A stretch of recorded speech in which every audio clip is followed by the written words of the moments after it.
Welcome to our first Tuesday conversation sponsored by MRPA around National Reunification Month for June. Today's guest is Chauncey Strong, and I'm going to allow Chauncey to introduce himself and talk about all the ways that he's involved with National Reunification Month. We just completed Foster Family Appreciation Month in May, and here we are in June celebrating reunification. So Chauncey's going to talk to us today about Reunification Month, its national implications, and ways resource parents can help enhance and make successful reunification. Once again, this is MRPA's First Tuesday, and our guest is Chauncey Strong. Welcome, Chauncey, and take it away. Arnie, thank you so much. Glad to be here. And of course, we also have Jenny. Maybe you want to say hello, Jenny. Jenny Jumbelick, you want to say a little bit, introduce yourself, Jenny, as well? Sure. My name is Jenny Jumbelick. I am the resource parent ombuds for the state of Maryland. I'm an advocate for resource parents who can reach out to me at any time. Happy to be here and glad to hear what you have to say, Chauncey. So awesome. Thank you all so much for inviting me, Arnie. You know, I've worked with MRPA and then also nationally with the National Foster Parent Association around this issue on National Reunification Month. So I'm really, really happy to have an opportunity to talk with you all a little bit about it and why I'm so adamant that it's something that we need to do and continue to celebrate and recognize for the month of June. I'm going to go ahead and share my screen, and I'm gonna do what I'd like to try to do with you all today in the time that we have is to talk a little bit about not only the history of Reunification Month, those things that I think that would be helpful for resource parents and for workers as we start looking at how do we continue to support and celebrate and make sure that when young people can go home and reunify, that they go home, and what are the supports and tips that we need to help make that happen. So my hope is to share with some history with you, but I'm also wanting to share with you a little bit about what you can do to move reunification forward. In the way of introduction, I'll just tell you a little bit about myself. I live right now currently in Alexandria, Virginia. I have my bachelor's degree from Elizabeth City State University, my master's degree from Norfolk State University in Norfolk, Virginia, and I've been working in child welfare for more than 27, almost 28 years now, all along the issues of foster care and adoption. Started out in some private agencies and then started doing some national work with several organizations.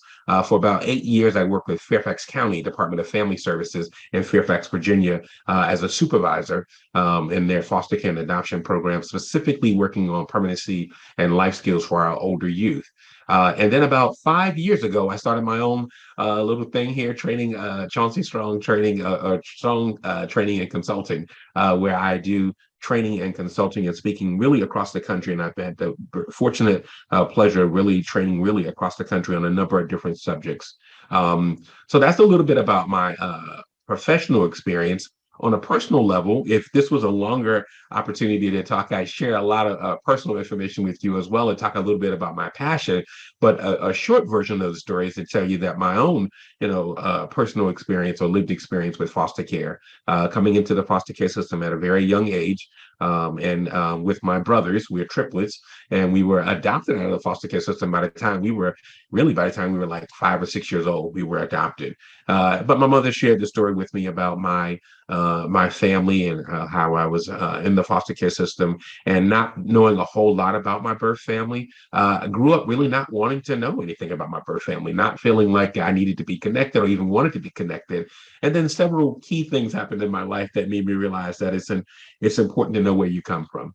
And as much as I kept denying that I didn't want to know who my family was, I went on the journey and I did my own reunification, if you will, where I, wasn't in the foster care system any longer, obviously as an adult, but just made a connection back to my biological family. And then I just realized that there are more children that are in the foster care system that can have that connection sooner, and where and when it's appropriate, and it can happen often. Children should be reunified with their families when they can, when it's safe to do so.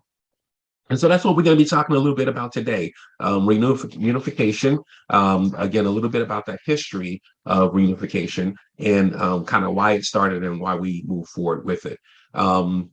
So this is all information, by the way. At the end of this, you will get you'll have a link to this recording, as well as a link to the PowerPoint that I'm using. And all of this information is also going to be on the American ABA website on the reunification page. So as you see here, reunification started.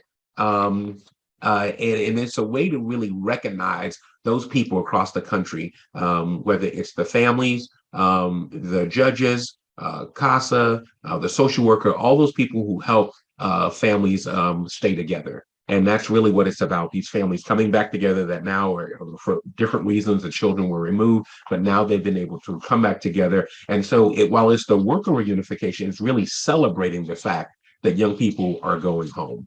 And so it started though, actually as a single day. And this was back in 2010. And I tell you, it was one of those things where a group of people, and some of the people are going to be listed here. In fact, let me just bring everything up on the slide so you can see some of the people that were listed here really were sitting around one day and just decided, why do we celebrate adoptions? As much as we do, and we also celebrate foster care, and that's also, what is that, in November, I believe it is, and then we also celebrate foster care month in the month of May, and that's awesome. These are awesome things to celebrate, but why would we not celebrate the first goal of all young people coming into foster care? That's the primary goal for the majority of children, especially when the families are known, that the first goal is reunification. So why are we not celebrating when young people are returning home?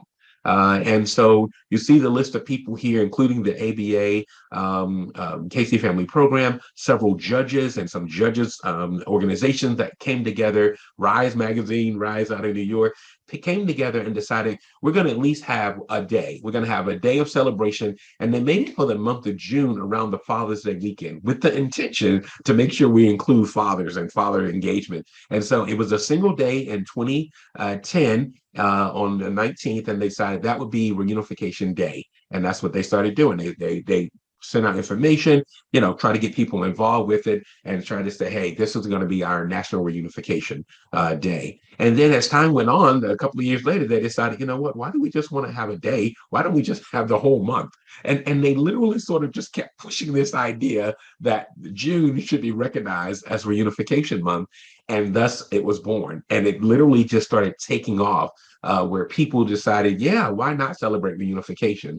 And I want to put a pause here, and I know that some people struggle with reunification, which is why we want to keep talking about why it's important to do it and to celebrate it, because there are some people who believe that once a child has been abused or neglected by a family, that the family should never get the opportunity to have that child in their home. And we know that from sometimes the lack of reunification that happens, especially in communities of color where children are not being reunified.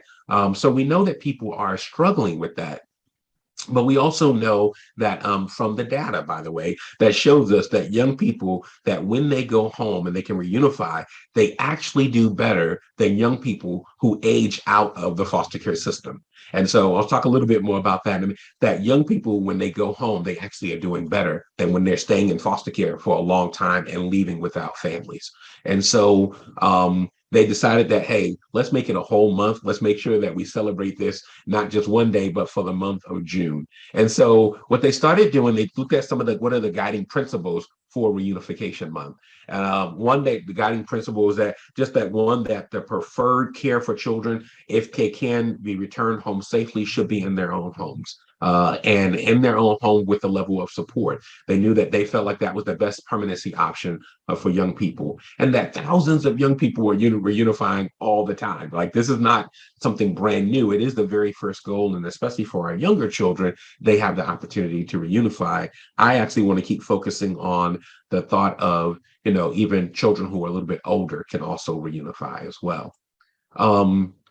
Another guiding principle, again, about the need for that love, security, and stability in the family unit, and it's also this whole connection of the extended family, and that young people need to know where they come from. They need to be connected to their family, and again, when they can, be able to go back to their families and to their biological parents when they can. It also helps keep those relationships alive around siblings and grandparents and other extended people that they need to have in their lives.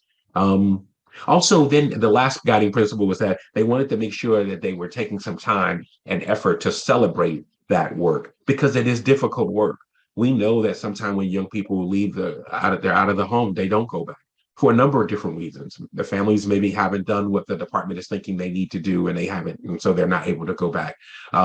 Maybe the parents' substance abuse issues or mental health issues are such that they're not able to go back. And so when they can go back, this whole thought around Reunification Month is to celebrate that because that's a major achievement. And we wanted to celebrate everybody that was involved with it, including the resource parents.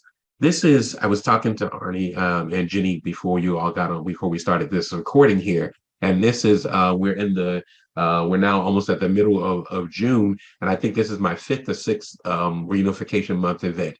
That more and more, and what we're realizing is that the support from resource parents is what is the primary thing that's helping young people to reunify. There's a lot of things that go into it, but the key piece of it is the resource parents, which is why we want to make sure we're always talking to our resource parents, encouraging them and giving them some ideas of what they can do to help families reunify. But of course, obviously you have the families. Obviously the families have to put the work in, the social workers, foster parents. So you see all the different people that we have listed here that we wanted to make sure that we celebrate.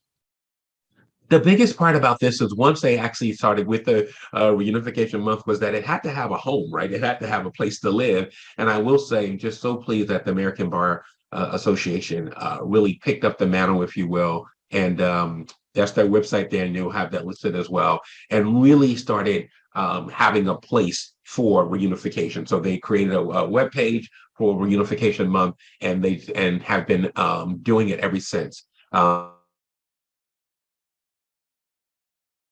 And at that time, Mimi Labor and Scott Trowbridge was actually involved in actually doing this work.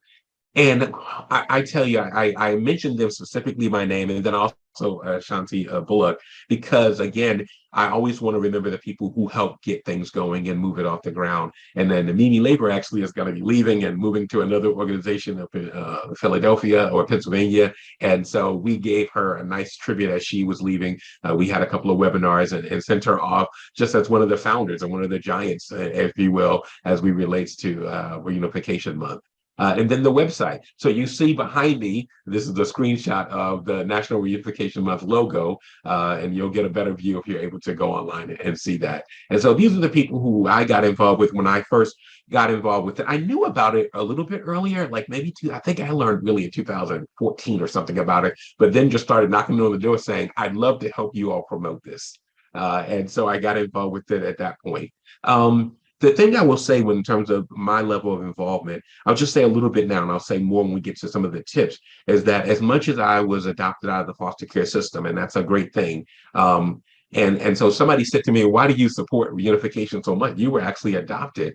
And I said to them, I support the right permanency plan for all the children that we have in care, as long as they get back to family.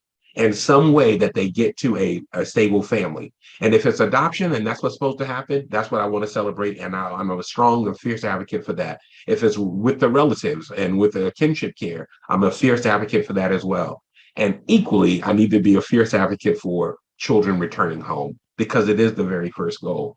And so if we and we celebrate so many times, again, adoption, we celebrate our foster parents or foster care month. Again, why not celebrate families when they come back together? So it's just something that I'm completely passionate about, got involved with the ABA, and I'm happy to have been on their planning team for the last 5 to 7 years or whatever it's been now. The thing that this year, I'll move on quickly, is shifting power and reconnecting families all year long. And the theme this year, we really talked about, again, when a young person is removed from their family, sometimes with cause, without cause, whatever you may feel about it, they've been removed, the power is shifting them from the family. The family no longer is in control. The family no longer has the power. And when we talk about reunification, we want to shift that power to reconnect these families and put that control back into the family's hands, their care for their children in their hands. And then we want to do it all year long. But one of the things we're going to try to do this year, very different than any other year, is that we don't want June to be, yay, reunification month, and then July 1, we're on to something else. All year long, we want to keep highlighting the great efforts that are happening around reunification. So one of the things you'll see this year, I have a listserv. I don't know, there's probably 700 people on this listserv that I have around reunification, and I send out emails to, usually on, in June, right? I want to do that on at the bare minimum, a quarterly basis, sending out notifications about reunification resources and things like that so that people can go to the website. Moving on the website, one of the things you'll see of the reunification heroes by far is the highlight and the high point of the reunification website. Here is where we have identified people across the country who are really helping to make reunification happen. And so I would love to invite you to go to that website. We have about 4 heroes now. By the time we're done, we'll probably have about 20 or 25 heroes. And then we have a list on there from every year that we've done it, the number of heroes that's been acknowledged. I know for a fact that there's been a couple of Maryland families and social workers that's been acknowledged as well for reunification heroes. A couple of other things that are on the website that you'll see will be the what's happening in the different states. Right now, we have at least 29 states that have done something around reunification over the years, and we have more recently. We're trying to update every year when somebody is doing things around reunification.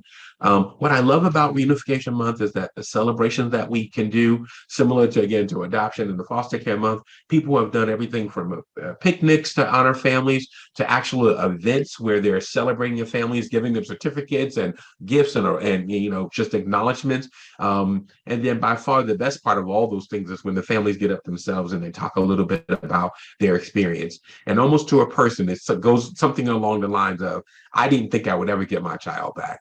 I didn't think the system wanted me to have my child back. And then they started talking about how the social worker worked with them and the judge was advocating for them, and that people started believing in them and they believed in themselves and they did the work.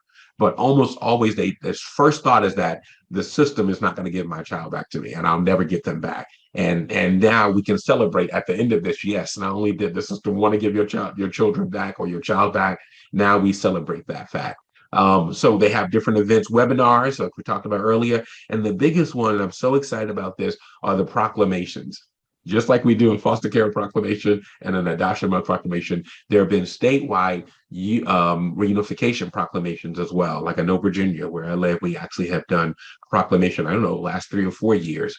We are moving and we're trying our best to have a national proclamation so that it will be a national, again, on par with foster care month and adoption month. I know also, I have the last thing here is that Prince George's County has done something annually over the last few years on Reunification Month. And again, there's been celebrations in Virginia and in DC as well. I won't go through all of these, but we did just have 2 webinars, one on the 9th and one on the 21st of June. And I'm so pleased the way these webinars have gone.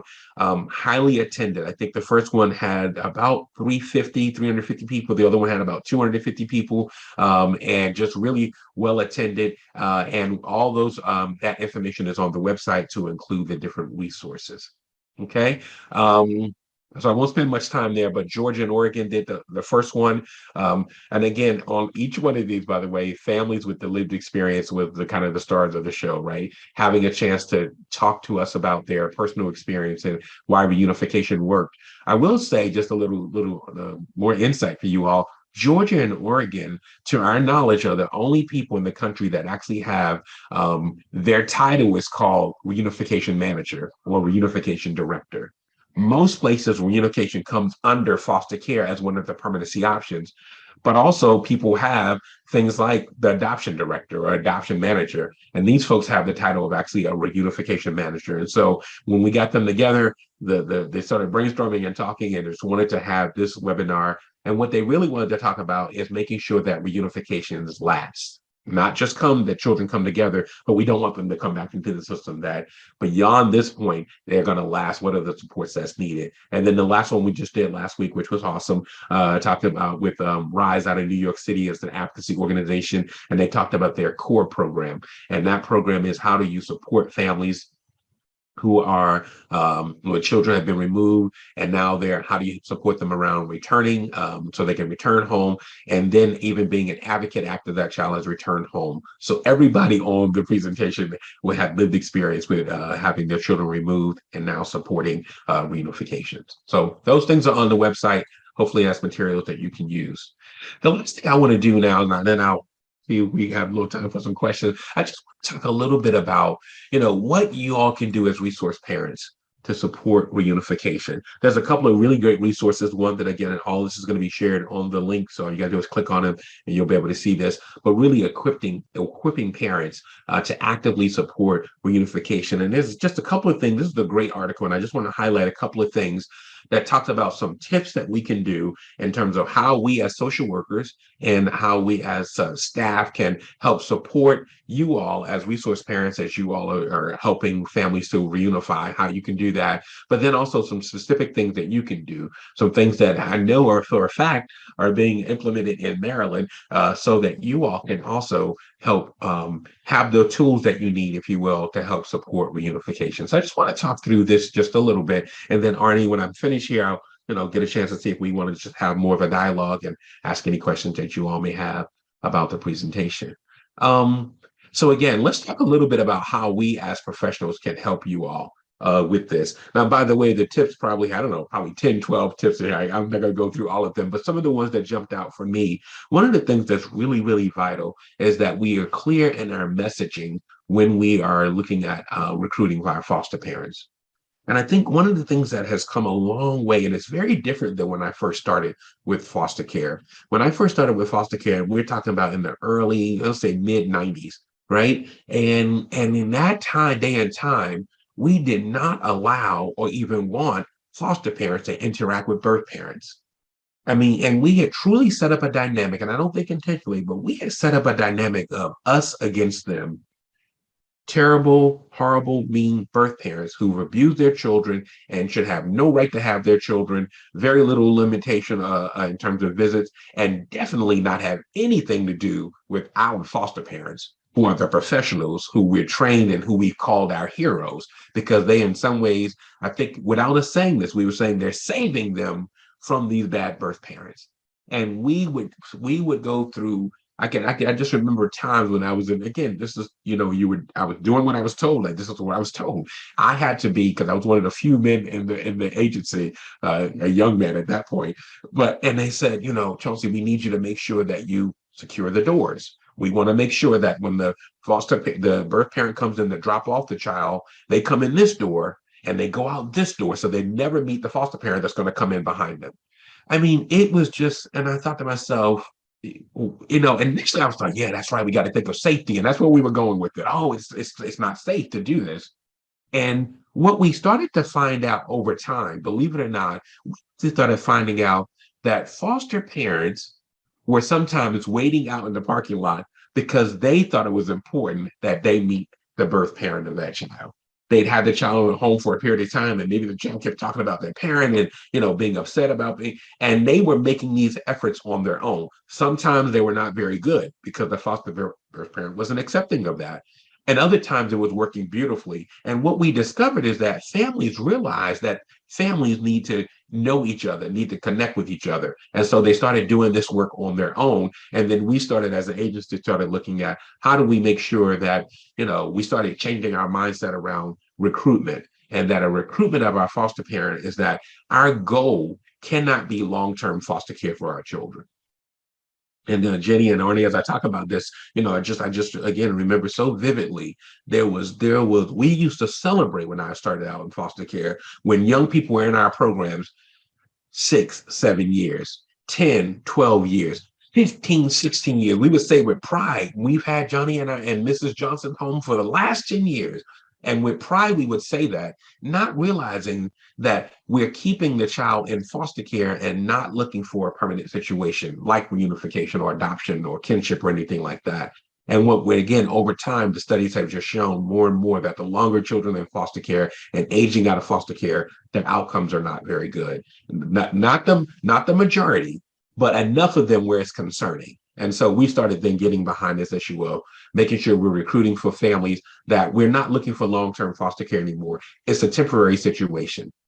It does sometimes take longer than we want, but our goal is not to start off with long-term foster care. Our goal is to look at some type of permanency option. And here today, again, it's around reunification.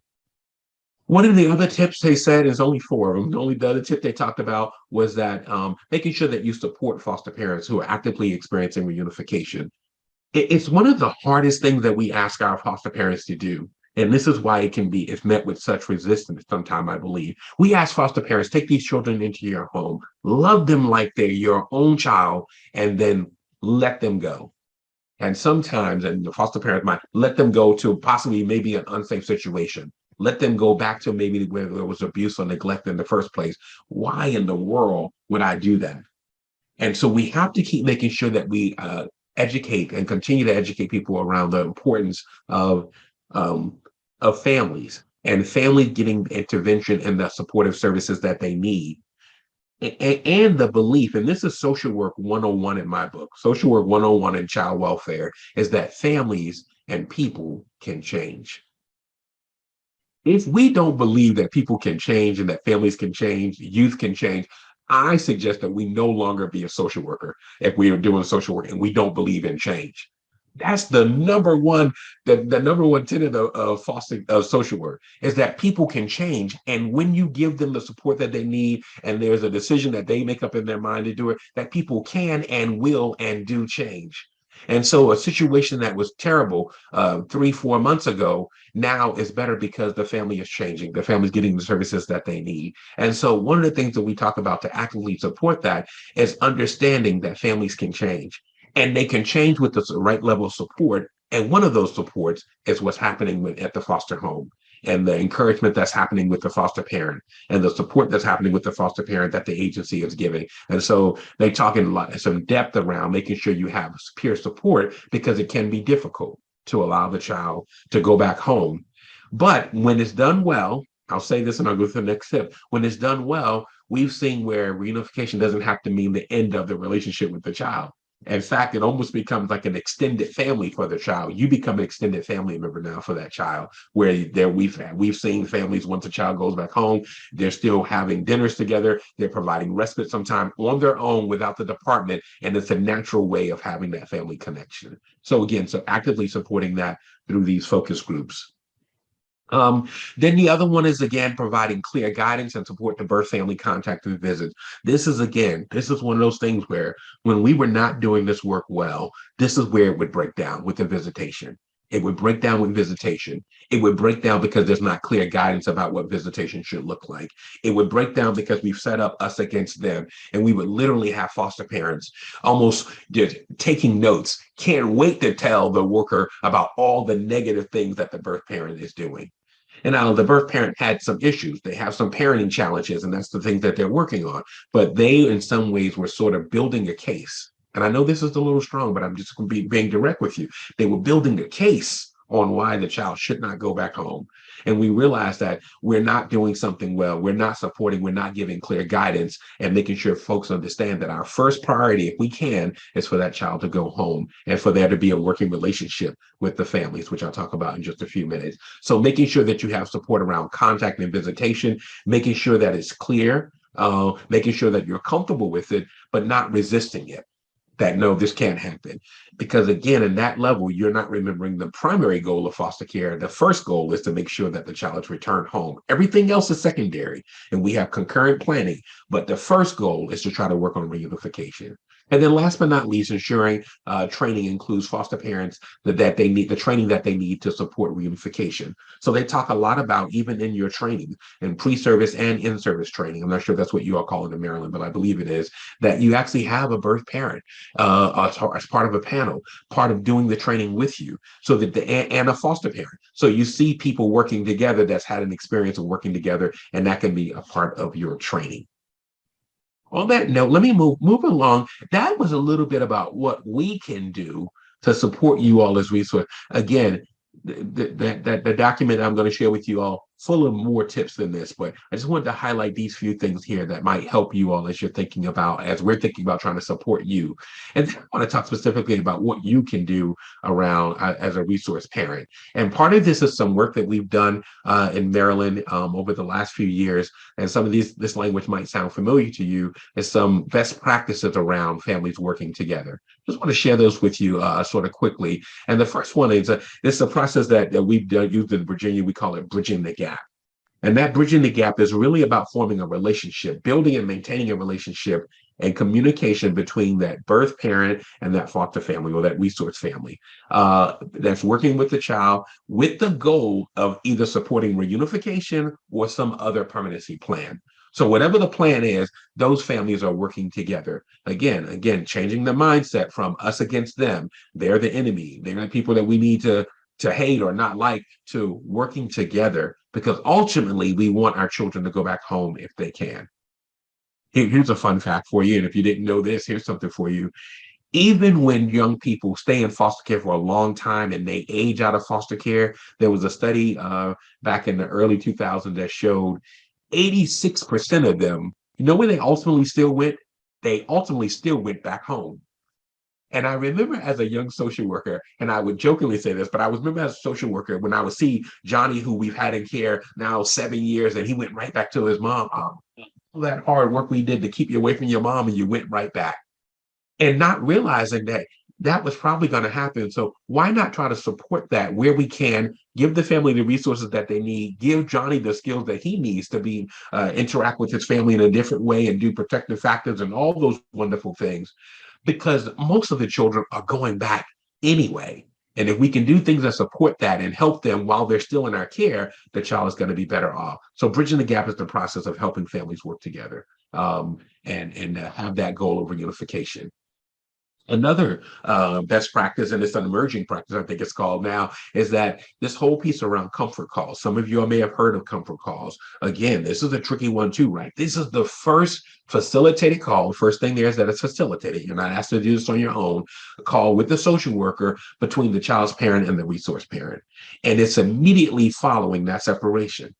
That's the tricky part. Immediately following, we try to make a connection between the families when it's possible, to talk about the confirm that the child is safe. That gives a little bit of comfort to the family, the birth parent. Also, to introduce to each other, not to talk about where you live and give your address and your social security number or anything like that. We're just talking about, in general, the family knows who the child is staying with and has a sense of, hopefully, again, the good-hearted nature of that particular resource parent. And then the main thing is to start exchanging some information as quickly as we can, so that we have as much information as possible about the child and about their needs, especially their medical needs. Again, we did social work, foster care, we've come a long, long way. I remember us replacing kids, and it still happens every now and then, and we don't have any medical history on these children.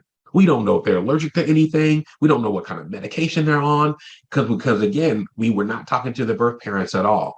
And as much as this may be difficult to hear, but the birth parent is the primary expert on that child. Even if they're not able to take care of their child, they know more information about that child than anybody in the situation. The social worker doesn't know. The foster parent doesn't know. The birth parent, if we can form a relationship, you might have an opportunity at that point to make sure that we know what's happening with the child, medical issues with the child. There's all kinds of procedures, Jenny and Arnie, on this, and that the state has in terms of rolling out and doing comfort call. There's some more training I think that probably still needs to happen to specifically talk about how do you do comfort calls. But again, that can be the first building block, if you will, on forming these relationships. I just have two more, and then I'm going to stop. Icebreaker meetings, you all are familiar with that. This is after the comfort calls. This is an opportunity to have the initial comfort call, usually last any more than 15, 20 minutes. You don't want to get into a lot of issues. Comfort calls are difficult. Families may not be ready. Foster parents may be struggling with it. But you have these comfort calls. But now you then have a facilitated meeting. Shortly after that, the child is being either placed or either replaced into another foster home, maybe whatever it is, then you get a chance for the two families to come together and actually have a meeting. It is facilitated. There's a whole curriculum on that again, I'm sharing with you all at the end. And some, how do you facilitate the icebreaker meetings? What is the role of the resource parent in the icebreaker meeting, so that we make sure we have a facilitated and productive conversation around, again, meeting the needs of the child. So here you would get into maybe sharing a little bit about yourself and your family, and the family sharing a little more about themselves. And I use the word all the time, and so that you all can see, we sort of humanize each other. We're two human beings, and we all have some type of struggles and some type of flaws, but our common goal now is to kind of care for this child. And so we do this. If we can do it together, it's going to be better off for the child. Jenny and Arnie, we do a whole training. We list all the benefits that can come along with families working together. We also list the challenges that can come along with that, but then we give you some ideas on how to meet or address these challenges. And so that's our icebreaker meeting. Again, a lot more details for that. I've done trainings for icebreaker meetings. I've done full day trainings, half day trainings just on facilitation and making sure that icebreakers move along well. But it is a key factor and a key ingredient in terms of having families work better together. And then last but not least would be the continuum of contact. And what I talk about all the time, the initial call or the comfort call is only one call. That's the first call you're going to have. The next time is the icebreaker meeting, which is a great meeting, but it is just one meeting. The real work talks about the continuum of contact that you're going to have with the family.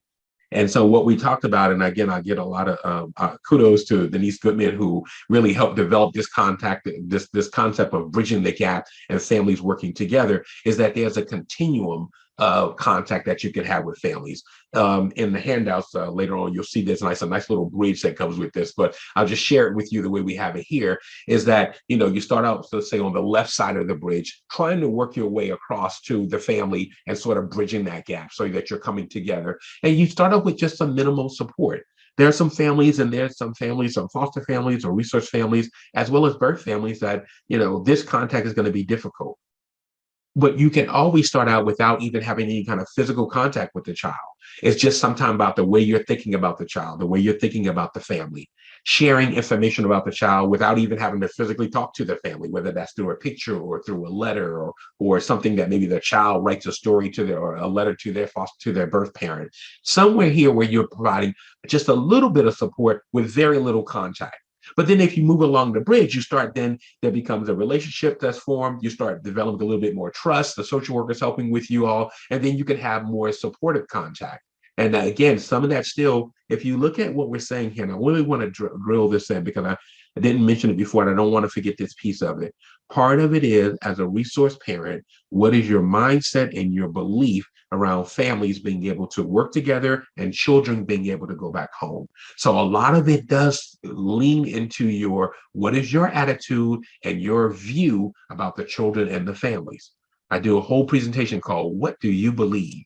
And do you believe that families can and should work together? And if children can go home, if they can go home, they should go home, kind of thing. And so here, every piece of this really still talks about your attitude, your mindset, your framework, and how you're going to work with these children. And so having that non-judgmental attitude, being supportive of the family. Other things talk about then really making sure that the family understands the importance of, going to doctor's appointments. So being a part of different things that are happening with the child's life, especially when the goal is reunification.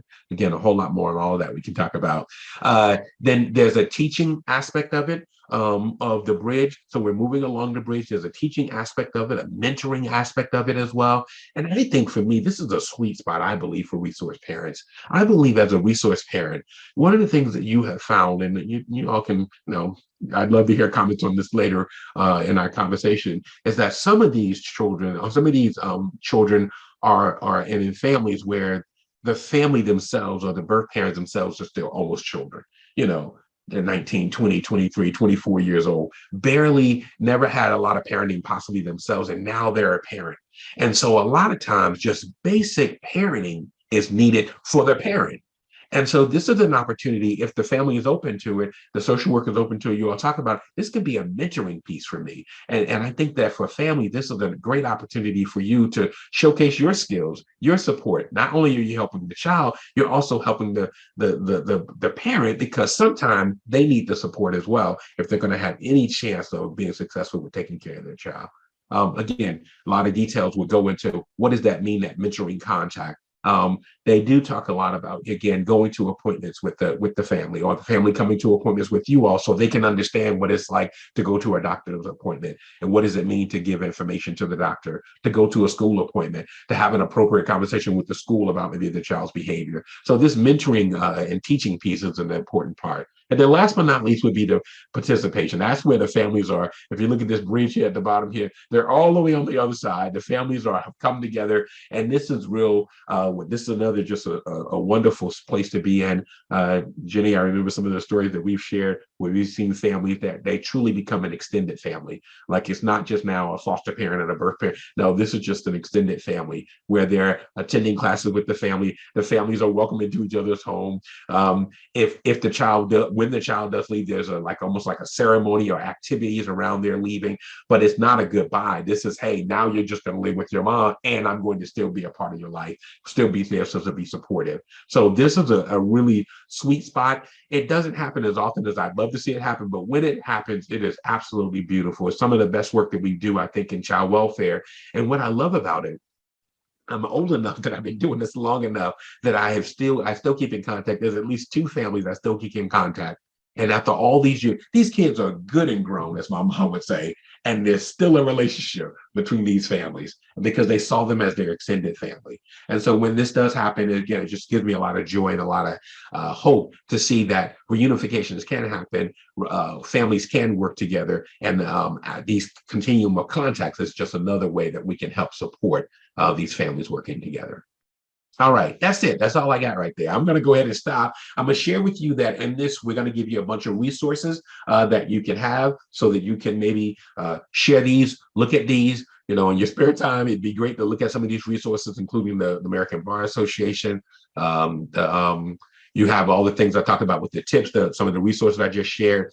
QPI does some quality parenting initiative. I hope I'm saying that right. Quality parenting initiative, I think is what it is. And Comfort Calls is on that. And then also Bridging the Gap, the definition and rationale. Look, I'm a resource person. So here's another one. I gave you a whole resource on icebreakers. And so, again, these are things that I think I just want to make sure that you are fully aware of what's out there to support you. And I think it's so important, Arnie and Jenny, is that families need to know you're not alone doing this. We're not throwing you out to the wolves and say, go for it. No, we're giving you all kind of resources and all kind of support.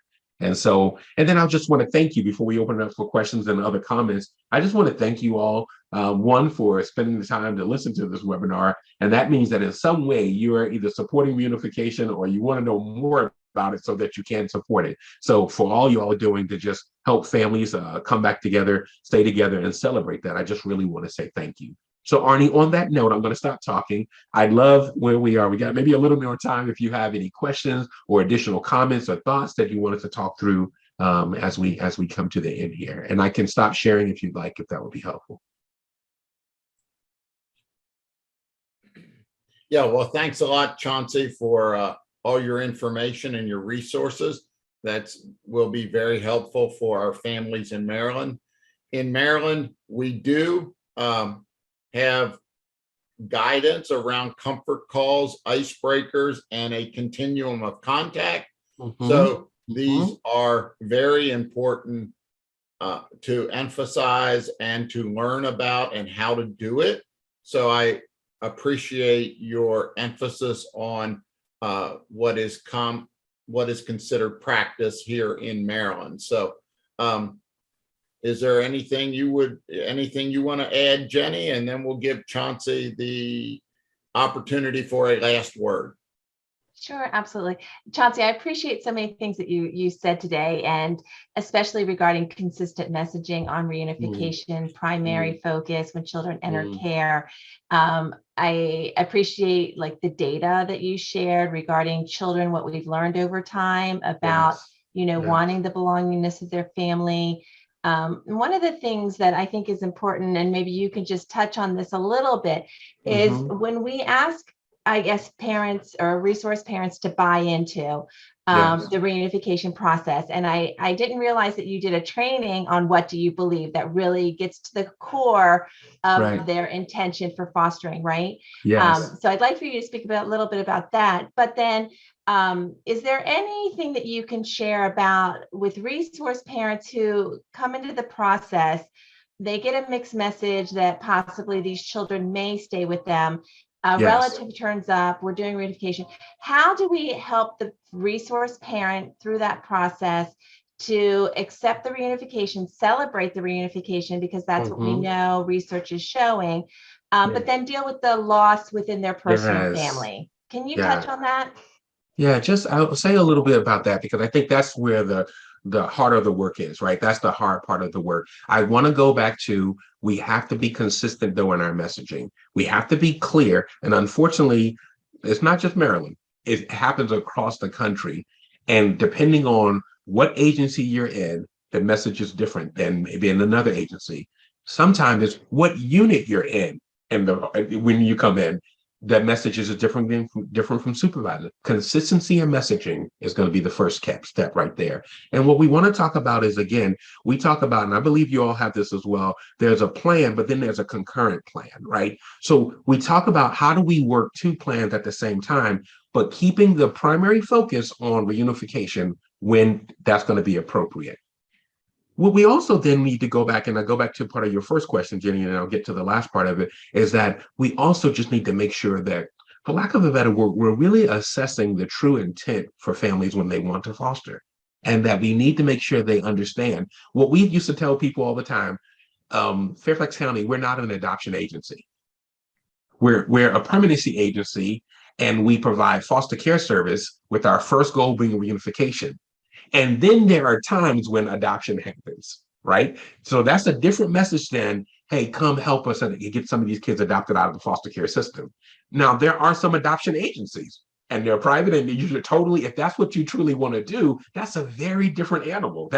It's connected, but it's very different. So I think part of it is just making sure that we're fully transparent about the work that we're doing, what our goals are, and that we're really assessing families. And sometimes, and I know, please hear this the right way, because all of us do it. Sometimes we say what we think people want to hear. So we just say, "Oh yeah, I believe in reunification," and then when it really hits, and it's like, "Oh my goodness, wow, they're serious about this," then it becomes sort of reality. Which then goes to you: how do you deal with that reality?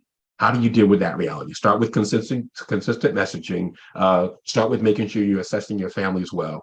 But I always say to folks, I think it's nothing wrong with foster families having some therapy and some counseling when they get ready to go into this work, because there's loss and there's grief in this work. Even in the best circumstances, there's just loss and grief that's happening all the time.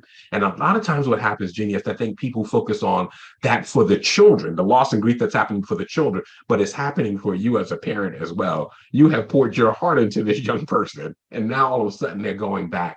And sometimes it's not even the best situation, at least in your mind. They're not at your level. They're not at your level of success or income or even parenting, but it doesn't mean that they're in harm's way. And so when I want families to remember, the family don't have to be perfect. When the child, they don't have to be perfect. They just have to make sure they're not being abused or neglected any longer. So I think really, Jenny, therapy and counseling is in order. I think when you're dealing with families, especially when they start dealing with their own grief, the support of other resource parents can be supportive because you have true champions out here who do this and do it well, and they know what it's like. So that support group, I think, is really, really helpful. The last thing I would say is that make sure as a family, figure out who are your community supports. And what I say by that is outside of child welfare, who else do you talk to about this? And you should have some other people. Hopefully it's in your family, maybe it's in your place of worship, maybe it's somewhere in the community. Have other people that can support you. Because listen, my language is all about child welfare speak sometimes, right? Now, mind you, I got a heart for this work. So I talk to families, I'm boohooing and crying with them, and we're connecting on the level. But sometimes you just need people outside of this. You need, who are the family members that in the late night hours you can talk to and complain about what's happening and really kind of let it all out. But keeping in mind that if the goal is reunification, We want to work through these issues because we want the child to stay connected. Last but not least, I will say, then also the pieces, if it goes well, Jenny, which we have seen it go well, you don't have to lose a connection. You don't have to lose the contact. And then sometimes, Jenny, when it doesn't go well, guess who they will come back to? They'll come back to you because you've been in contact with them. Now, you don't want to do it with the mindset of, oh, if they mess up, I'm right here. But you do know that if there's something does happen, you stayed in contact with the child. You haven't lost contact with the child. That was a lot, Jenny, but I hope that gives a little bit of kind of insight of what I think families can do to deal with that. Absolutely. And I appreciate that. And I think, like you said, over the years, time has changed and we've learned a lot through the years, and we understand and we're adapting, and we're hearing the voice of families and youth who have been through the process, and we're learning from that. So I appreciate you for spending this time with us and providing this input. Absolutely. Thank you, Jenny. And just as we wrap it up here, Chauncey, I think this has been a very wonderful discussion, and I've thoroughly enjoyed it. But like we said at the start, we have Foster Family Appreciation Month. We have Reunification Month. September, we talk about being Kinship Month. And November is Adoption Month. We celebrate them in separate months, and I understand that, but far too often we keep each of those groups of people in their separate silos. As we think about that for a moment, and as you wrap this up, could you speak to the irony of that separation as well? Because we all need to connect. We're not separate. We are all families. We all care for and love kids. We all need services and supports. And you did a great job talking about the fact that we need to find and be prepared with those supports. But most of all, we all need each other. As we wrap this up, a final word about that connection. I know if I needed something, I can call you, I can call Jenny. Jenny's going to answer me a little quicker than you probably, because you're going to do it when you're waiting in the pickup line at school, when you have, like that couple minutes of we've had many conversations right there, right, Arnie? We've had 10 minutes or whatever. Absolutely. But no, we all need each other, and speak to that connection about understanding, appreciating, and accepting that unique bond that comes from connecting across those groups that are so often imposed upon us by the system. I'll just say just a little bit about that. That's a 30-minute conversation, Arnie, but I'll just say a little bit about that. When I became a social worker and I wanted to help children, I specifically wanted to help children in foster care. And I told my family I was going to be a social worker. There was this comment about almost like, oh, so you just go be a baby snatcher, hun. You're gonna take kids from the community. I said, oh no, not me. No, I'm doing foster care, and we're gonna help children make sure they have families. I didn't know a whole lot about reunification, but we're gonna help them. In the public's mind, it didn't matter. If I said the word social work, I was the social worker. I'm the enemy, and I'm taking children.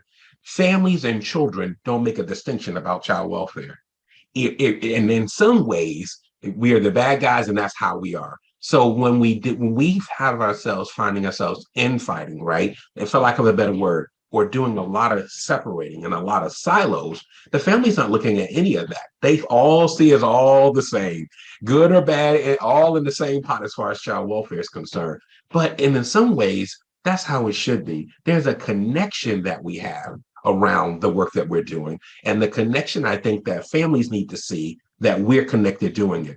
Sometimes, Arnie, there's a harsh reality that, for lack of a better word, in terms of silos, the continuums are funded differently. And that's why you have this. So there's money set aside. There's laws in place around adoption and incentives for adoption. And then there's things in place around kinship and more about relatives. And there's a few things, especially now around prevention and the First Families Act, right? So sometimes, to be honest with you, it's almost set up this way around the funding piece of it. But I just think as social workers, and go to your point, as human beings, Arnie, who care for children and families, we need to figure out where we can come together and do this work.